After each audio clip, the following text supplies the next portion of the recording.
मधु क्रांति, एक नए युग का आगाज। मधु क्रांति विकास के नए रास्ते खोल रही है, मधुमक्खी पालकों के जीवन स्तर को बेहतर बना रही है, साथ ही पूरी दुनिया में शहद के क्षेत्र में भारत को एक नई पहचान दिला रही है। भारत सरकार मधुमक्खी पालकों की आय को बढ़ाने और उन्हें आत्मनिर्भर बनाने के उद्देश्य से देश में मधुमक्खी पालन के संवर्धन और विकास के लिए सभी आवश्यक सहायता प्रदान कर रही है। माननीय प्रधानमंत्री के दूरदर्शी नेतृत्व में कृषि सहित मधुमक्खी पालन को बढ़ावा देने के लिए अनेक कदम उठाए गए हैं। किसान तरक्की की राह पर आगे बढ़ रहे हैं। अगर कोई सक्सेस स्टोरी मीठी मुस्कान भी बिखेरे और स्वाद में भी मिठास भरे, तब तो आप इसे जरूर सोने पर सुहागा कहेंगे। हमारे किसान इन दिनों शहद के उत्पादन में ऐसा ही कमाल कर रहे हैं। शहद की मिठास हमारे किसानों का जीवन भी बदल रही है, उनकी आय भी बढ़ा रही है। मधुमक्खियां न सिर्फ शहद देती हैं, बल्कि पर्यावरण और कृषि के लिए भी आवश्यक हैं। यूं तो भारत में लंबे समय से लोग मधुमक्खी पालन का काम पारंपरिक तरीकों से करते आ रहे हैं, लेकिन आज के समय में इस क्षेत्र में अपार संभावनाएं भी हैं और जरूरत भी है।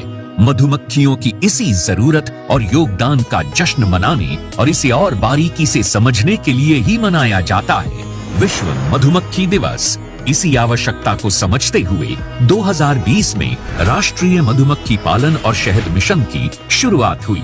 उद्देश्य स्पष्ट था, मधुमक्खी पालन के कार्य को वैज्ञानिक और तकनीकी रूप से विकसित करना और ज्यादा से ज्यादा लोगों को इसके लिए प्रोत्साहित करके मधु क्रांति के सपने को साकार करना। मधुमक्खी पालन से मिलने वाले उत्पाद जैसे शहद, बी वैक्स, रॉयल जेली और पॉलन आदि कई क्षेत्रों में प्रयोग किए जाते हैं। माननीय प्रधानमंत्री जी के प्रोत्साहन से और कृषि मंत्री जी के मार्गदर्शन से आज राष्ट्रीय मधुमक्खी पालन और शहद मिशन सफलता का पर्याय बन चुका है। न केवल ये देश के किसानों के लिए आय बढ़ाने का एक साधन बना है, बल्कि तमाम लोगों के जीवन को बेहतर बनाने के साथ साथ देश के आर्थिक विकास में भी योगदान दे रहा है। 2013-14 से 2021-22 तक शहद का उत्पादन 76,000 मीट्रिक टन से बढ़कर 2021-22 में 1,33,000 मीट्रिक टन से अधिक हुआ। शहद का निर्यात 28,000 मीट्रिक टन से बढ़कर 74,000 मीट्रिक टन से अधिक हुआ।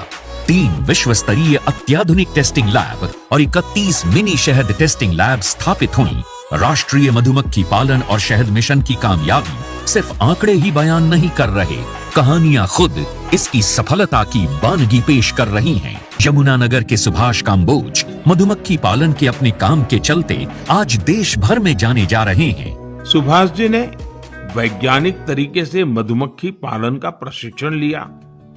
इसके बाद उन्होंने केवल 6 बॉक्स के साथ अपना काम शुरू किया था। मैंने सिर्फ अपने पोलिनेशन के लिए और शहद खाने के पर्पज से ये बॉक्स रखे थे। जब मैंने देखा कि मधुमक्खियां भी बढ़ रही हैं और हमें शहद भी मिल रहा है, तो मैंने फिर प्रोफेशनल तौर पे इसी काम को ही करने की सोची और आज की तारीख में मैं लगभग 1500 बॉक्स पे मधुमक्खी पालन कर रहा हूँ। ज्यादा से ज्यादा लोग इस मिशन का हिस्सा बन रहे हैं। इतना ही नहीं, ये मिशन नारी शक्ति को और अधिक सशक्त बनाने में भी बड़ा योगदान दे रहा है। अभी तक महिलाओं के 164 स्वयं सहायता समूहों को इससे जोड़ा जा चुका है। इसी तरह मधु क्रांति पोर्टल पर अभी तक लगभग 13,000 से अधिक मधुमक्खी पालक और 21 लाख मधुमक्खियों की कॉलोनीज रजिस्टर हो चुकी हैं। आज भारत प्राकृतिक शहद का 6ठा सबसे बड़ा निर्यातक है। भारत मधुमक्खी पालन और शहद उत्पादन के क्षेत्र में सारी दुनिया के लिए एक मिसाल के तौर पर उभर कर सामने आ रहा है। माननीय कृषि एवं किसान कल्याण मंत्री विश्व मधुमक्खी दिवस के अवसर पर प्रदर्शनी एवं सम्मेलन का उद्घाटन कर रहे हैं। मधु क्रांति आय और रोजगार के अवसर बढ़ाए।